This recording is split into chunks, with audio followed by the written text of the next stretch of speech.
Здравей! Днес ще си говорим за презастрояване, задръствания, смог и шум. Ще си говорим за днешна София. Община София призна наскоро, че 20 години по-късно са разбрали, че генералният подробен устройствен план на града не работи добре и трябва нов. Кмета каза, че с тази работа няма да се занимава. Това е така, защото те не могат да си представят какво са написали на хартия. Те нямат визия.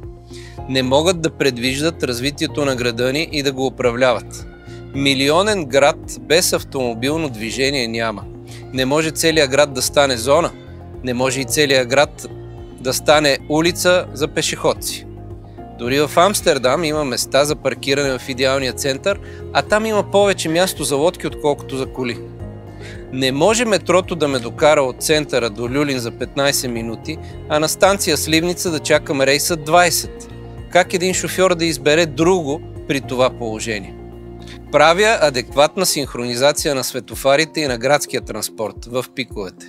Правя символична и цената на обществения транспорт. Казах вече, има пари, каквото и да ви говорят.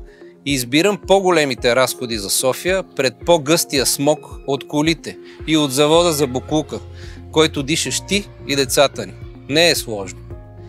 Аз не съм политик, професионалист съм.